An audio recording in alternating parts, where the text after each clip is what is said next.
Quite Narwhal by Jessie Seamon. This book's about a little narwhal that lives in the ocean, but truly discovers that he is a unicorn. Read with me. Not quite narwhal. Not quite narwhal. Kelp was born deep in the ocean. He knew early on that he was different from all the other narwhals. His husk wasn't as long as everyone else's. He had different tastes in food. He didn't like the squid like the narwhals. And he wasn't a very good swimmer.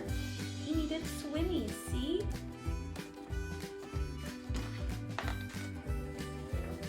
But his friends didn't seem to mind, so Kelp decided he wouldn't either. He liked being different. That was until he was swept away by a strong current. I wish I were a better swimmer. And off he went. Kelp found himself at the surface closer to land than he'd ever been before. High up on a cliff, he spotted a mysterious, sparkling creature. It looked so familiar. It looked like Kelp. See? Like a little unicorn. It is a unicorn. Kelp swam toward land as fast as he could, which wasn't very fast at all, hoping that he could catch up with the creature that looked just like him. When he finally reached the shore, Kelp felt a little bit anxious. He had never left the ocean. See, he's got a little ink on his head to keep the water inside. He was very nervous about walking for the first time, but the land creatures made it look so easy.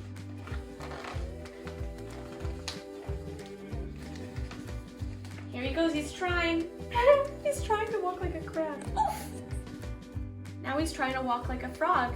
It wasn't. Ow. Eventually, he got the hang of it. I guess he's walking like a turtle. That's cute. Okay.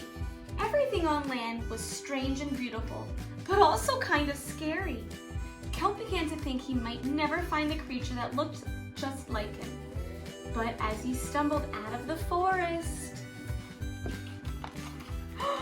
land narwhals! Look!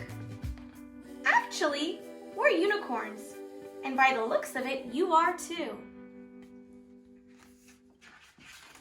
I guess Kelp's a unicorn too. Kelp had never heard of unicorns before.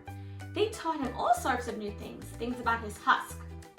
We call them horns. Wow, he learned to spell rainbow too. They introduced him to unicorn delicacies, like a rainbow snow cone, and they showed him how to gallop. There was no doubt that Kelp was, in fact, a unicorn. He was having so much fun that he didn't want to leave. But then he remembered all of his friends under the sea. Kelp missed them terribly, so he said goodbye to the unicorn and returned to the ocean. Come back soon! Kelp swam towards home as fast as he could, which wasn't very fast at all, hoping that narwhals would still like him now that he was a unicorn. I'm sure they will.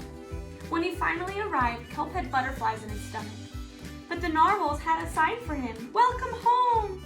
Kelp, yay! They all shouted. Kelp took a deep breath and told his friends the news. It turns out I'm not a narwhal.